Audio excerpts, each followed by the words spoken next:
ഇന്ന് നമ്മുടെ summer hair growth ചാലഞ്ചിൽ day 9 ആണ്. അപ്പം ഈ ഒരു വീഡിയോയിൽ കാണിക്കാനായിട്ട് പോകുന്നത് നല്ല നാച്ചുറൽ ആയിട്ടുള്ള ഒരു കണ്ടീഷണറാണ്.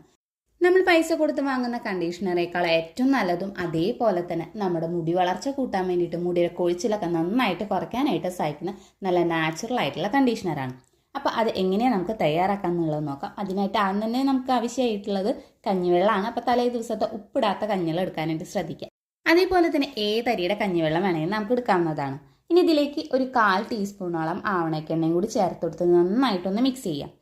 നമ്മൾ ഷാമ്പൂ ഒക്കെ ഇട്ട് തല നന്നായിട്ട് കഴുകിയെടുത്തതിന് ശേഷം ഈ ഒരു കണ്ടീഷണർ നമ്മുടെ സ്കാൽപ്പിലും അതേപോലെ തന്നെ മുടിയുടെ ലെങ്ത്തിലും നന്നായിട്ടൊന്ന് തേച്ച് കൊടുക്കുക. ഒരു 5 മിനിറ്റ് വയ്ക്കുക. അതിനുശേഷം സാധാരണ വെള്ളത്തിൽ കഴുകിക്കളയാവുന്നതാണ്. നമ്മുടെ മുടി കൊഴിച്ചിലൊക്കെ നന്നായിട്ട് കുറയ്ക്കാനും നമ്മുടെ മുടി വളർച്ച കൂട്ടാനായിട്ട് സഹായിക്കുന്ന നല്ല കിടിലമായിട്ടുള്ള ഒരു കണ്ടീഷണറാണിത്. ായിട്ടുള്ള വീഡിയോ ചാനൽ അപ്ലോഡ് ചെയ്തിട്ടുണ്ട്. കാണാത്തവരുണ്ടെങ്കിൽ അതൊന്ന് കണ്ടുനോക്കുക. ഈ ഒരു വീഡിയോ നിങ്ങൾക്ക് ഇഷ്ടമെങ്കിൽ ചാനൽ ഒന്ന് സബ്സ്ക്രൈബ് ചെയ്ത് സപ്പോർട്ട് ചെയ്യുക.